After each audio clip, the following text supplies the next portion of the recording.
How about that? A little new music for our episode number 13. Yeah, 13. Lucky number 13. This has like a... That's sultry. I like that. That's nice, right? Yeah. It's got a good beat to it. Yeah, right.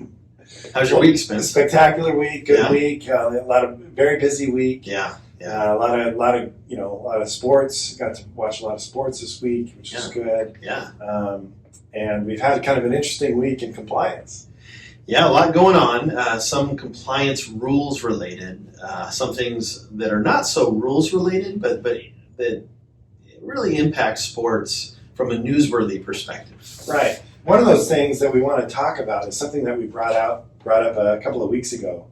The Evansville University, and of course you remember their mascot. Yeah, Evansville is the Duquesnes. No, the Purple Aces. Purple Aces. The Purple Aces. Holy smoke! Okay. How did they come up with Purple Aces? I don't know. We'll have to ask. Let's get someone on the phone from. If you're listening and you're a fan of that school, email us and let us know how the heck they came up with that. That'd be good. I'd love to know. So a couple weeks ago, we found out that the Evansville head coach, the Evansville men's basketball head coach, by the name of Walter McCarty, was put on administrative leave for some Title IX issues. Basically, he was accused of some sexual harassment, sexual action, and Title IX violations. And come to find out that the university ended up terminating him. Mm-hmm. And ended up hiring another coach, this other coach has started, and he's coaching him now. Now it's interesting because Evansville, at the time that he was terminated, had just beat number 1 Kentucky. Yeah. Had their best win of program history. Yeah. And then all of a sudden now they've lost their last 6 games. They're falling apart, and I feel bad for the kids. Yeah. But I guess from a compliance perspective, what does that do for you if you've got to change a coach mid-season? Yeah. So the couple of things you got to do is you probably have a staff designation that lists out the whole staff. You got to get a new coach off, a new coach on. You got to get them into your compliance software. You probably either have a Jump Forward or an ARMS or something that you use. You got to make sure the coach's cell phone's connected to that. They know how to use the app if they've never used it. You're going to have to get in front of that coach and give them a little rules education on the do's and don'ts and the policies and procedures of your school. Make sure that they know the rules and how to do it, how we're doing it, that they're not recruiting too early. So you got to scramble and get a new head coach on board, new rules ed program. It's not easy to do. And then integrate them with the student athletes, right? So from an administration perspective, that's going to be hard to do. And that coach has to hit the ground running. It has a lot of pressure to keep winning, keep things going, introduce new plays. That's a really difficult thing all around that happened. But yeah, I think it's radioactive right now. If you have anything Title IX, discrimination, anything along those lines, any sexual accusations of any kind, it's really bad. And schools are going to come down on that really, really hard. We don't have very many facts in this case, so it's not like we were able to really get into the legalities of what may be going on. But it is one thing that we'll keep an eye on if there's more information that comes out. We just want to do a quick follow-up on this particular coach. Yeah. And the new coach is a former assistant. He was the head coach at Iowa and at Butler. Yeah. So it's not like it looks like his name's Todd Licklitter. So it doesn't look like he's brand new coming into this. Not absolutely not. And if you lick litter, I mean you're someone that's used to dealing with tough things. That's right. So let's bring it in. Okay, now we've had another kind of interesting thing happen this week that's getting a lot of buzz. I know I was watching the game. I think you heard about it right away. Yeah. But the end of the Kansas versus Kansas State basketball game. Now, of course, you know both their mascots. Yeah, so Kansas State Wildcats and Kansas Jayhawks. Jayhawks, Rock Shock Jayhawk. Yeah, absolutely. You know why I knew that? Why do you know that? Because it's kind of the eye of the tiger thing that we talked about before. Okay. As we get later in the podcast, I get better with the names. That's smart. Okay, right. Good. Yeah. So at the end of the game, Kansas is up by 20 plus. Yeah. They're dribbling the ball out. A Kansas State player comes up and steals the ball. Yeah. goes in for a layup, and the Kansas player takes exception, blocks the guy, and kind of stands over the guy. Yeah. Kind of in a little bit of a menacing situation. The Kansas State player takes exception to that. Yeah. Gets up, and a bench clearing brawl ensues. Yeah. And both teams. What was really interesting to me was after the fight happens, both coaches are taking the players off the field or off the court, and then the refs call them back onto the court, and then say everyone's disqualified. Yeah, So I don't know why the refs did that, but whatever. Very procedural. Exactly. Yeah. I guess there was 1 second left, Right, and they yeah, had to kick everybody out. Yeah. But my question for you is, from a compliance perspective, so you're at a school, a fight like that breaks out. Yeah. If you're there, you're in the compliance department. What are you thinking? I mean, there's no particular NCAA violation per se. Not per se, although the thing will be is that you got to know who was suspended and for what games and how long, because you have an eligibility report that you distribute, and you're going to have to update your eligibility report and make sure the school doesn't miss it and inadvertently start playing a player 1 game early, that sort of thing. A lot of things fall to the compliance office to be sort of the adult in the room, so to speak. Like, oh, okay, this person's 8 games, this person's 6 games, this person's 12 games. Send that information to compliance. You guys got it, right? You got it. You just let us know when we can start playing our players.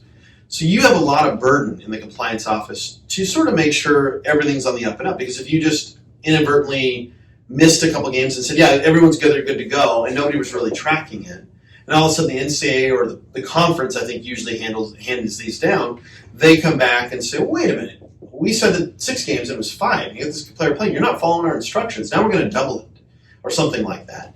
So you got to be really careful. So anytime the conference is giving a playing rule or these kind of rules, they're pseudo in the compliance bucket or pocket or advisory role. Compliance offices wear a lot of hats. So even though they don't have to file an NCAA violation because there was a brawl, but if they're playing players that are ineligible per the conference, that could be potentially. And so there's things to think about like that. Just stay organized. Make sure that you communicate with the staff, the coaches, the sport administrators, the athletic director. Everybody's on the same page of who's being held out and for when and when they can go back and what it means. Is it just competition? Is it practice too? That sort of thing. And so as a compliance office, I think you have to wear a lot of hats and you're going to have to educate some people. Okay. And, it looks like the main violators here, the Kansas player got 12, Silvio De Souza, he got a 12-game suspension. The main violator for Kansas State, looks like he got a 8-game suspension, James Love. So, these are serious, we're right in the middle of conference play. Yeah. These are big-time players who are now disqualified for just not acting like adults out there. Yeah, sometimes things can happen, but you have to think about things like that. When I was in compliance at USC, we would spend time thinking about crowd control. When we'd have camps, we'd find out how many security. I was actually in charge of determining how many security people we had at summer camps that would have thousands of people, spectators in the stands. Where can they stand? Where can they go? How many security people do we need at the recruit gate? What if things get unruly at this spot or that spot? So in compliance, you can wear some of those hats to help determine that. Now, you never can anticipate a big brawl breaking out, but maybe you need to have extra security there, because this is the podcast that deals with college sports law, not just the bylaws of the NCAA, but what about the liability of a fan? Let's say a fan was hurt at this game and got caught up in the melee that kept going and went into the stands. Maybe if there was more security there, maybe that would have been toned down a little bit. I don't know. I'm just kind of throwing that out there, but these are things as a major athletic department you want to think about. The safety of your fans, the safety of your players, proper security, locker room access, talk to your players if a brawl breaks out. What do? Do you go in the stands, start fighting people? No, you don't. Do you leave the bench? No, you shouldn't. That kind of stuff. Just have a contingency plan. It's like having an emergency plan in place for an earthquake or power outage, that sort of thing. It's the same idea. Athletic offices that are watching this, or administrators, you want to have emergency plans in place. Make sure you're planning for disasters, fights, violence on campus, that sort of thing. It never hurts to have a couple policies in place. That's really smart. All right, so our next segment is going to be, we're going to the phones. going to the phones. We're going to be talking to, I know I say this a lot, but that's why I've selected some of these people and helped kind of get them on board. Brad Chandler from Arizona State University, the Sun Devils, as you knew. Yes, of course I knew that. What are the Sun Devils' official colors? Well, they're, let's see, so they've got gold, like a maroon, I guess. Yeah, maroon and gold. Right. Yeah. Right, kind of maroon and gold, because it's not. Sometimes they get mixed up with USC colors, but USC is a cardinal and gold. Cardinal gold, yeah, stronger gold. Yeah, stronger gold, and then more reddish as opposed to kind of the purple. That's right. But yeah, so Brad Chandler is like basically associate AD for compliance. He's very high up. I think he primarily focuses on basketball. He'll talk about some of that, but he's been at Arizona State for a long time, and before that, I think he was at some other big schools. And he's going to talk to us about some of the ins and outs of Arizona State. And yeah, I can't wait. And this phone call, as it has been for the last few weeks, is going to be brought to us by who, Aaron? It's going to be brought to us by a great law firm, Welch, Bruin & Green, which is here in Portland, Oregon. And our law firm does a few different things: workers' compensation, personal injury, Social Security, disability. And what else do we do? And we also practice in the area of college sports law. Yeah. So we can help compliance offices, administrators, do a lot of different things. Feel free to give us a call if you have any questions. Yeah. You can email us. Our email's right here. Yeah. collegesportsattorneys at gmail.com. You can also call us at 503-221-0870 or email us. Email you at what? And you can email me at aprice. It'll be right down there. aprice at WBGATTY. You can email you at skelly@wbgatty.com. Yeah, so there's a lot of ways to get hold of us. Find us on the website, find us on YouTube, listen to us on Anchor, email us, call us. We're around. We're ready to help. All right, Spence. What do we... Oh, there it is. There it is. What does that sound mean? That means we got a caller on here today. We have the benefit of having one of the compliance folks from Arizona State University, the Sun Devils, in Phoenix, Arizona, or Tempe, Arizona, actually. Tempe. Yeah. It's in Tempe or Tempe. I'm not sure how you say it. I think it's Tempe. Yeah. Tempe. Yeah. So anyway, Tempe. There it is. That's from the mouth of babes right there. So Brad Chandler is one of my favorite people in the business. I know I say that sometimes when I get these callers on, but that's why I want to talk to these people. And I worked with Brad Chandler when I was at USC doing compliance, and we worked on a lot of different nuanced things, a lot of football questions back and forth, making sure that Arizona State and USC were doing it the same, which there's a comfort, I think, in that. And so we got Brad Chandler that's going to give us a little time on a Friday afternoon as he commutes back from work and then takes care of his family obligations probably, or probably going to go home and work. That's how it works in this business. But anyways, well, Brad, how the heck are you doing, man? Great, thanks for having me on. I gotta say, I wanted to put the windows down in the car because it's 75 out right now and sunny, but I also, with the volume and just I didn't want to make you guys, jealous. Oh, no, I appreciate it. Right now here in Oregon, I think it's another day. It stopped raining for 10 seconds, but I think it's going to rain for the next 2 weeks straight. And I think we run in the 40s and 50s and rainy, so we would love to see some sun right now. Yeah.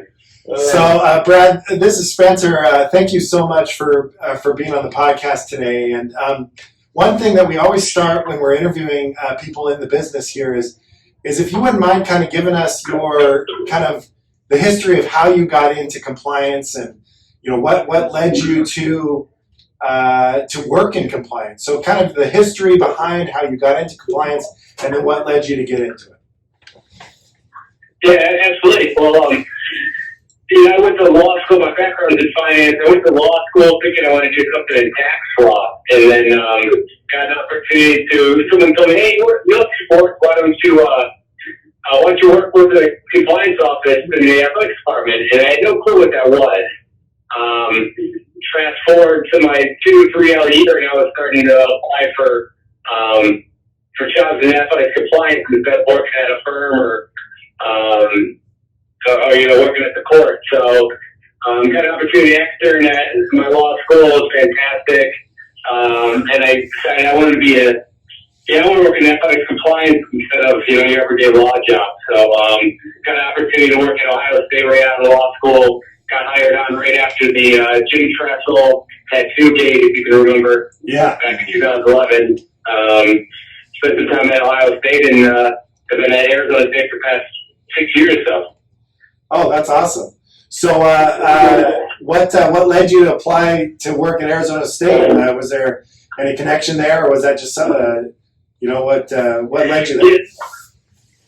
It's just one of those things in college athletics. It's kind of like the assistant coaches, the coaching carousel. It just depends to move up, you got to move out.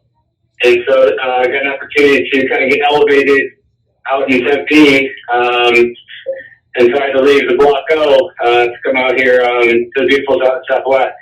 Hey, yeah, no problems with the weather there. I guess the next kind of question I was wondering about is kind of what's your specific title at Arizona State? So my title is Director of Compliance. We report to the Office of General Counsel, so their nomenclature is a little bit different.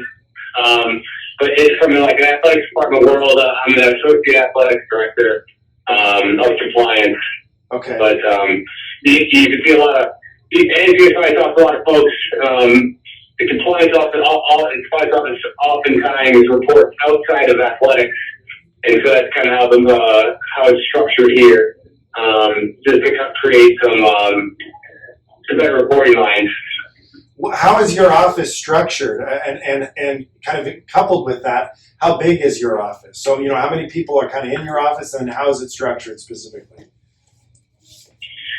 So we a lot of people may not know this, but we're second in the nation in major infractions. Only SMU just beat us out a couple years ago with Larry Brown. So over the years, we've gotten pretty. We've been fortunate to add staff just because our university, our president, believes in compliance and believes in its importance. So we have 8 full-time staff members. We brought a financial aid person in.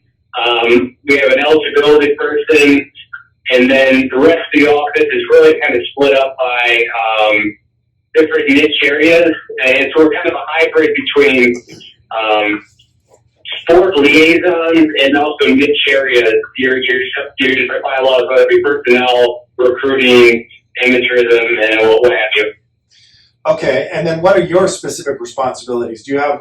I know you're the Director of Compliance, Associate Athletic Director, but do you have a specific kind of oversight over specific sports, or are you where do you focus in on mostly? Yeah. So we so I oversee a lot of our policy or process, kind of our day-to-day operations. What are we doing? What are we working on? The other Director of Compliance in our office oversees our education efforts. So how are we educating the masses, our different stakeholders? And then over the past 3 years, I've been working most closely with the basketball program. So I'm helping oversee that and serving as their liaison. Okay, cool. Yeah, how is the communication going with other Pac-12 compliance offices? Do you guys communicate with them regularly on interps or questions and that sort of thing? Absolutely. I think it's one of the most important things to have as a compliance officer to have a network, especially in your own conference, that you can run ideas off one another and see kind of best practices, what the conference standard is, instead of having necessarily to go to the Pac-12, their compliance folks, being able to put some feelers out there. So I know a couple of football-specific guys, they have their own separate, text thread or email thread. I keep in touch with a decent amount of basketball folks around the country just to see what other folks are doing on basketball-related specific issues. Yeah, absolutely. Do you guys use any software at Arizona State to help you, like a Jump Forward or something like that? So we've done, we were with ACS, which was rebranded to Cleverush, and now we're with ARMS. So we've this is our second academic year with ARMS, and it's been fantastic. It's a great program. So we're very happy with it. Run rush ATS were great, but our football and academic staff loved using arms, so we kind of made the whole switch as a department. Yeah, well, that's good. Okay, yeah, the only experience I have is jump forward. We used it at USC, and then Oregon State, we were just paper-based. I mean, it was just binders. So I've had it both ways. Sounds like you've only been at Ohio State and Arizona State. Is that right? Is that what you said?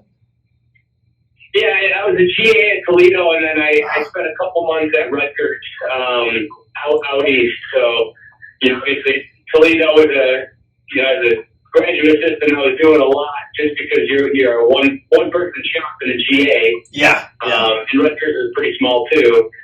But then, obviously Ohio State, I think the biggest compliance office in the country. So I kind of got to see what that operation was like. Yeah, absolutely. So what advice would you have if somebody's right now, we have a lot of listeners, two different types of listeners really. Some that are, currently in law school or trying to get their first job, and others that are maybe lawyers or have different jobs that they've had for 3, 4, 5, 6, 7 years, but would like to get into compliance maybe or college athletics and don't really know exactly how to go about doing it. So I didn't know if you had advice for those two different,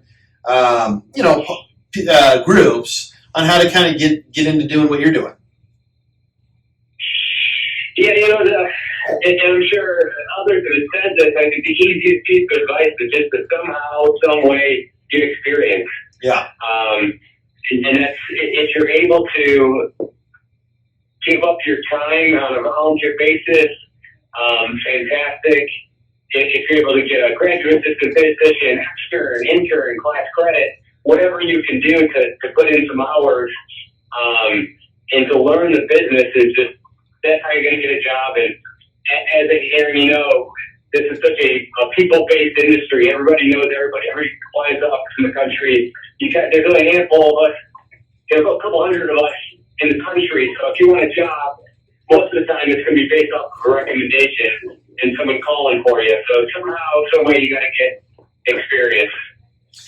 Yeah, so just find it however you can get it, volunteer, whatever, get that. And that would probably be, would you have the same advice for somebody that's currently in another career, for 5, 6, 7 years, maybe as an attorney or something? They're in family law and they think, I don't have a huge passion for this. I would like to get into college sports. Any thoughts on how that person could transfer over if they maybe don't have the financial freedom to volunteer maybe necessarily? I mean, yeah, and I think that's tough. I think if you're somehow able to create a niche or find a niche that you can help out in the athletic department, that's huge. If you can somehow come alongside athletics and maybe it's pro bono contract work or some pro bono work when it comes to partnerships and writing those agreements up. Maybe it's getting involved just on a higher level when it comes to facilities projects and university-owned assets. If you can somehow get involved in those conversations, create value, show your value to those folks in athletics. Having JDs in your athletics department is huge. And if you ask any AD, they want JDs in their office just because of the level of it sounds cocky, but intelligence. And there's just so many skill sets that we bring as JDs to this big business that is college athletics.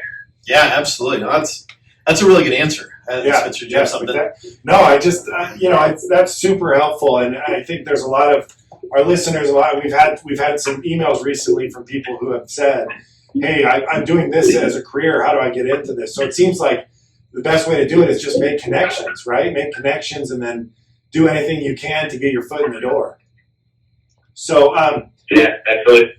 So one of the things that we've been talking about recently a lot is this is the new transfer portal. That's been in existence for a couple of years. How does Arizona State both kind of take advantage of the transfer portal, and then what are your thoughts on the transfer portal itself? So when Herman Edwards, our football coach, got here, he was pretty black and white when it came to his roster. And so I think we probably led the nation with transfer portal players, if you will.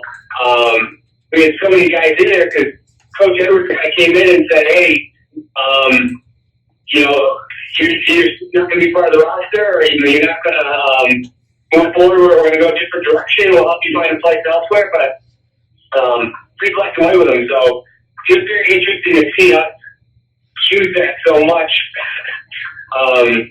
from a departing institution. But our coaches haven't used it all that much from a football standpoint, just outside of grad transfers. My personal opinion on the transfer portal, I think it's great.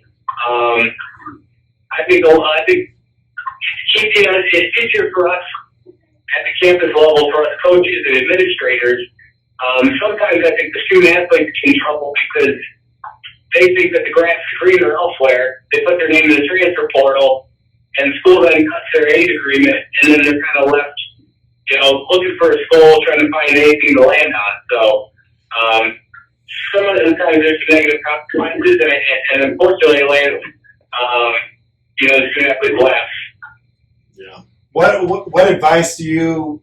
Because we understand that once you put your name in the transfer, once you give your name that you want to put your name in the transfer portal to compliance, I think you have 48 hours, right, to put it on the transfer portal. So what advice do you give to student athletes who come to you and say, hey, this is something I'm thinking about doing, or, do you ask them to tell them to sleep on it? Do you ask, what kind of advice do you give those people? First and foremost, I just want to make sure they have a conversation with coaching staff about it. Transparent conversations with coaches about why you want to transfer, what's going on, what your plans are. I think a lot of times, it's crazy to sound, a lot of times it doesn't happen. And so these students come into our office thinking that they want to transfer. And, if they absolutely want to fill out the paperwork and put their name in the portal, we'll put their name in the portal within 48 hours, like the role tells us to. But I would just encourage staff to just have those conversations with the coaching staff. Just be upfront, be transparent, put it all out on the table, and go from there. And then come back and see if you need to. Or if you already had those conversations, then do it, man. Yeah. No, that's good. I think it's a good thing myself. It came into play right as I was leaving compliance at USC. It was starting. So I didn't really get to do a lot of the interactions with it. So I've been curious just kind of how it's working. It's funny how there's so many people that know what the transfer portal is now. That's because you see it on ESPN or in the newspapers, right? That'll say, oh, so-and-so entered the portal, in the transfer portal. And I thought that was surprising. So people that don't know compliance still know about the portal, right?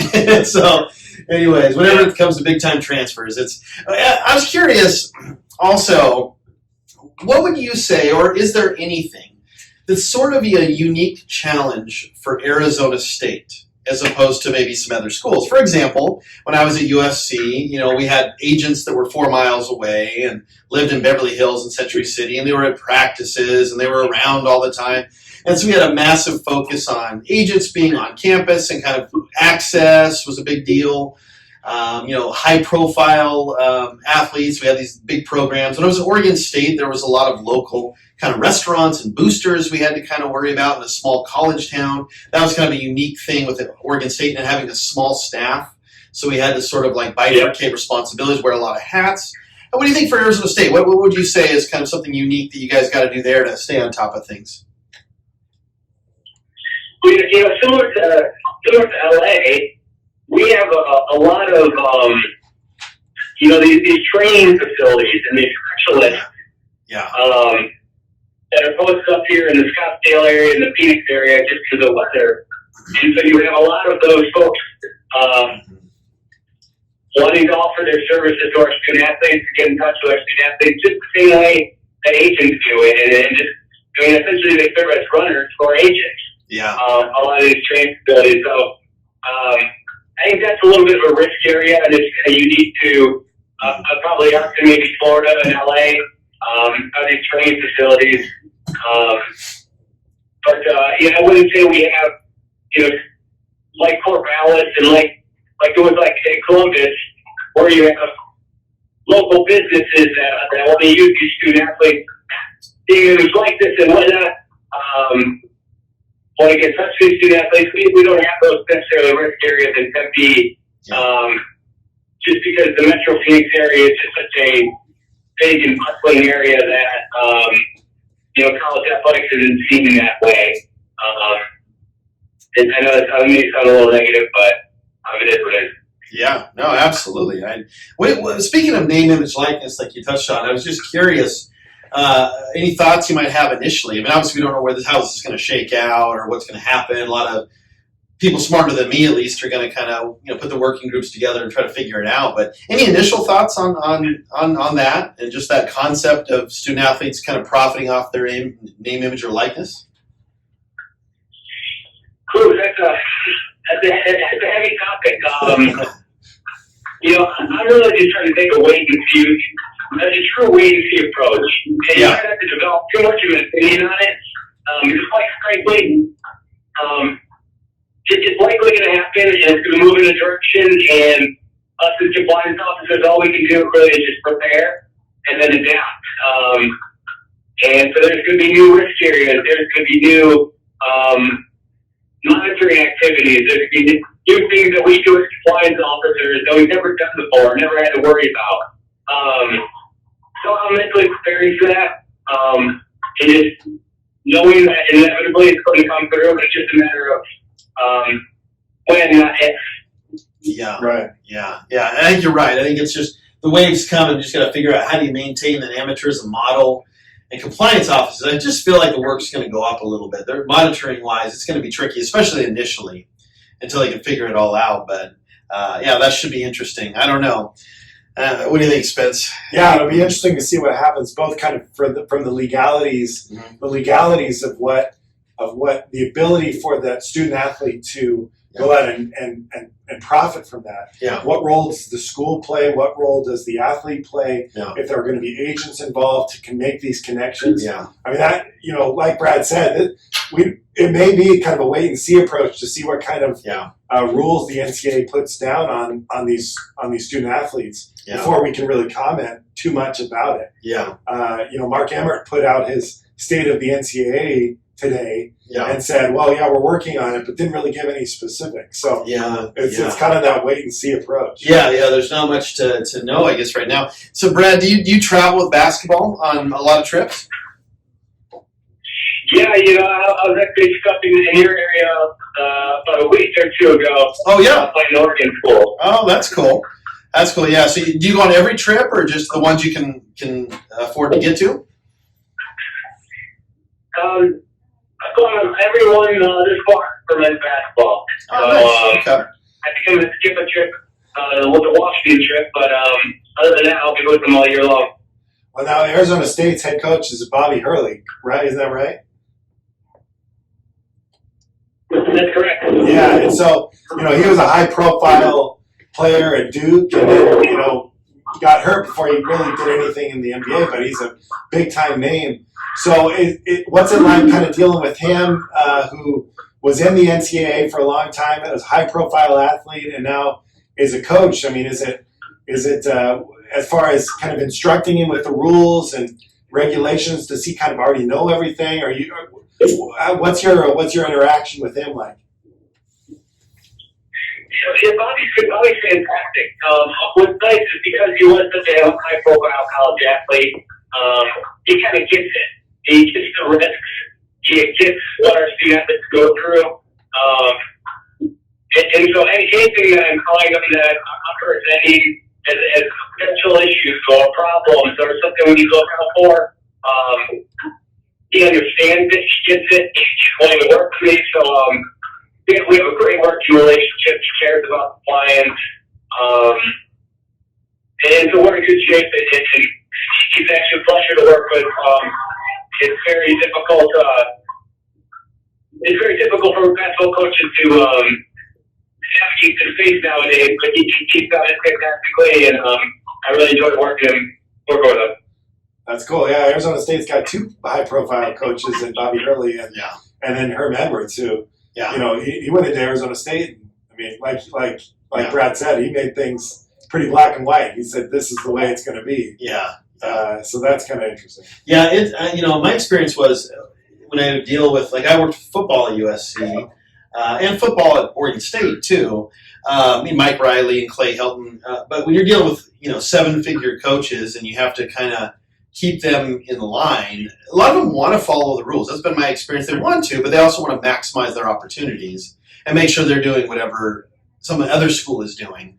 And I found that hard because the rules sometimes can be gray, and you might feel comfortable allowing a coach to do something another school's not, and vice versa, and getting that on the same page. And so I don't know if you ran into that before, Brad, but where like maybe you'll give an interp that maybe is a little more restrictive, and then someone on staff will say, well, this school's doing it, and you probably run into that from time to time.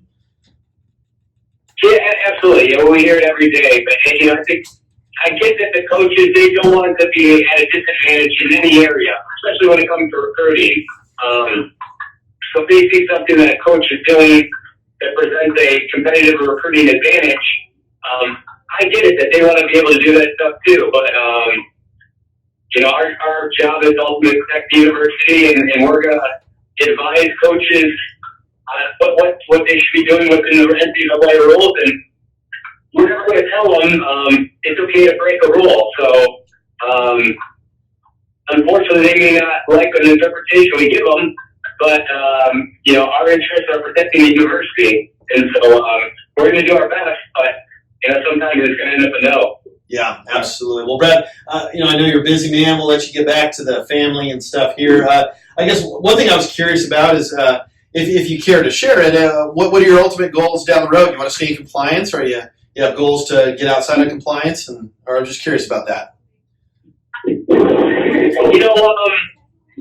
I've learned in this business to look too far down the road. I took a couple of my life too far down ahead and just let things come through. But I love college athletics. Like we were talking about the name, image, likeness and stuff. I'm a purist. I believe in the amateur as a model, in the purity of college athletics, and so I love working in it. So however long I can stay in college athletics, doing whatever, that's what I'm here for. Absolutely. Awesome. Well, thank you so much, Brad. We really appreciate your time. Hope you have a wonderful Friday evening and good weekend. And we'll be cheering for the Sun Devils for the rest of the year and on, okay? All right, thanks a lot. I appreciate it. Thanks for having me on, guys. Absolutely. Thanks for your time, man. Really appreciate it. Have a good weekend. We'll keep in touch. Yes, you too. See you guys. Bye-bye. Well, that was a spectacular interview with Brad. Yeah, Brad's a good guy. He's been around the biz a long time. He's been at Toledo, like you said, Ohio State. Of course, Toledo's mascot. Sure, the Toledo Wolverines. Golden Rockets. Golden Rockets. That's right. Okay, that makes total sense. That's when you think Toledo, you think Golden Rockets. For sure, of course. What are their colors? Blue and yellow. And if you saw their helmets, you know them right away. Toledo. I know some people at Toledo. Toledo's a good place. That's where he learned. But now he's been at Arizona State. He's been at Ohio State. He's been at big programs, small programs.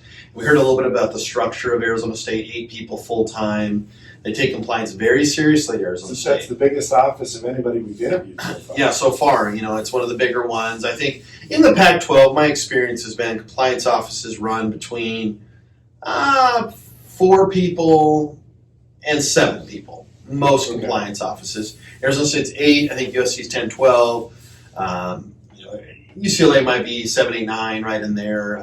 One of the smaller ones actually is Oregon, which is really surprising. Oregon has 4 compliance officers. Interesting. Yeah, which is so, but it's different, different procedures and policies. But it was really good to hear some insight of how they do things there at Arizona State.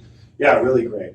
And so kind of end the podcast today, I want to just kind of touch on real briefly. Yeah. Mark Emmert, the president of the NCAA, gave kind of a state of the NCAA address today, actually. Yeah. And in his, or I guess it was yesterday, but in his discussion, he really talked a lot about this name, image, likeness, kind of the changes that they're going to be making. Yeah. In that. One of the things he kind of focused on was saying, hey, this is something that's happening. But he kind of hinted that it was going to be something that the universities were going to have to kind of control. Yeah. And we kind of talked about that a little bit with Brad. I mean, if the university's controlling this and there's going to be rules and regulations, what does that mean for the compliance department? Well, I think what that's going to do is it's going to make the compliance offices grow. They've been growing over the last 10 years or so. Compliance offices are paying more. They're growing their staff because they're realizing this is becoming more and more complex as time is going on. And I think this is just going to add one more wrinkle. And I think compliance offices are going to get one or two more people bigger. And it's going to be more work for the compliance office. And it's going to be basically a wait-and-see approach, kind of like Brad said. Let's find out what the rules are. Let's see how it plays out, and we'll react and adapt to that. Because we don't know yet, how this is going to work. But it's going to be a lot of onus on the institutions. And that's going to be hard, and so we'll see how that shakes out. But it's going to be big changes. The NCAA is saying the right things. Rules are coming, things are coming, change is coming. But now institutions, it's up to you guys to make sure the model is protected. It'll be interesting to see how it all plays out. Yeah. The other thing I want to talk to you is about your sweatshirt. Is that a new sweatshirt? No, so I've had this one for a while, but this was team issued. I have a lot of team issued gear from USC. I did not bring all of it. Donated some of it when I left USC because I had a whole entire closet full of sweatshirts and hoodies and gear and sweatpants and shoes and I worked with equipment while I was at USC, and so this sweatshirt here was team issued gear. It's a nice sweatshirt. And yeah, dry fit, fits me well, washes nice, and so that's what I decided today. I'm gonna bring this out and represent. Good. You know what I mean? How are you? What do you got? So today I'm wearing my University of Arkansas Oh yeah. at Monticello. Yeah. It says "Fear the Bull Weevil." They're the Bull Weevils. One of my favorite mascots. And so you hashtag Bull Weevils, so you're okay. Absolutely. And now here's what I'm always interested in. That's a great mascot. Who roundtabled that? I would love an answer from anyone that's listening. And said, you know what? We're going to be the Bull Weevils. Yeah, we're the Bull Weevils. That's what our school's about, right? So that's fantastic. My cousin actually has this exact same shirt. He lives in Germany. He wears it proudly. So you've got Bull Weevils have international fans. Yeah, absolutely, as they should. Yeah, I okay, respect that. And then we're right in the middle of college basketball. Yeah. So how's USC's season going so far? USC's doing well. They went to double overtime at Oregon. Oregon is hard to win for anybody in any sport, especially football and basketball. The crowd's nuts. There's, in Eugene, that's a college town. They support their teams like crazy. They show up early. They yell loud. It's not an LA wine and cheese crowd that comes in late, leaves early, is quiet, and they're texting and talking on the side. They're into the game, and so they impact the game. And they change their court to be some strange antelopes or trees or whatever those are. Trees. Yeah, some forest. It's cheating, but it's nice, whatever. So they cheat with the floor. What are your feelings, really, though? Yeah, right. And they took them to double overtime. But USC is going to be a good team this year. I think they're 15-4. I anticipate them winning about 24 games. And I think they're going to be a bubble team. They're going to get into the tournament, maybe be 11 or 12 seed, and surprise them. I think they're going to win a game in the tournament, too. All right. They're a good team. They're good. Yeah. So they'll hang in there. They got the Beavers on Saturday. Good game. They're going to beat the Beavers. Okay. I think they're going to beat them by 15 and put them away. UCLA just beat the Beavers in Corvallis on Thursday. Yeah, so Beavers are in trouble right now. Yeah. What about BYU? BYU's having a pretty good season, a Yeah. better season than we've had over the last few years. Yeah. We've had a couple of stud players. We played the Pacific, Pacific, of course, they're Tigers, yes, you knew that one. Yeah, I had a shirt from Pacific. Good. Yeah, absolutely. And I knew that because Pete Carroll used to coach there. That's right. Mm-hmm. And so they played them, beat them last night by 14, and now we've got San Francisco on Saturday, another big game. But BYU is a kind of similar to USC, kind of a bubble team, probably in right now. Yeah. As long as they don't have any bad losses, they should be in. What's the furthest BYU's went in the tournament that you're aware of? First they went was when Danny Ainge was there. Okay. They made it to the Elite Eight. Oh, Elite Eight? When Jimmer Fredette was there, they made it to the Sweet 16. Wow, okay. So it'd be nice. I think BYU could potentially win a game. Yeah. Probably going to be an 8-9, 7-10 type game. So we're going to have to play a high seed in the second round. Yeah. If we win the first round, so it's going to be tough for us to get much further than the 32. But we'll see. You never know. My family knows Doug Ainge, Danny Ainge's brother. Wow. They went to high school with him and were friends with him at North Eugene High School. Right. And so, they hung out in high school, knew each other, the whole thing. So it's there's a little Ainge connection right there. Oh, good. Yeah. Which is kind of cool. Danny Ainge is revered as an athlete at BYU. He is. I've been on BYU's campus and I saw his jersey there, and it was a shrine. It looked really good. Yeah, well, he's one of our favorites. So. Yeah, and then I got punched in the face by a BYU fan. Those guys are rabid. You did not get punched in the face. They're a good group of people. Yeah, well, you got free ice cream. I got free ice cream. It was great. And I got an epic loss that I dealt with. But they treated me with respect. Yeah, even I treated you with respect did. as you were driving everybody home. You did, absolutely. Hey, well, we hope that everybody has a great weekend this weekend. Yeah. Enjoy some college basketball. You got the Pro Bowl this weekend. Don't know how many people are going to be watching that, but then the Super Bowl next weekend. Yeah, the Super Bowl or the big game or whatever they make you say. But the next week we got a big podcast coming up too. I'm going to tease it. Oh, okay. What do we got coming up? So in the next couple of weeks, we're going to have Oregon State University, the Beavers. And we're going to be talking to them, and then BSK law firm, which is one of probably the nation's leading sports law firm right now. For sure. And they do a lot of the major cases. Mike Glazer, one of their managing attorneys, handled one of Oregon's high-profile cases with Chip Kelly and that sort of thing. And so we got some cool people we're going to be talking to coming up. Awesome. All right. Well, we hope everybody has a good weekend. Enjoy your weekend, college sports fans. See ya.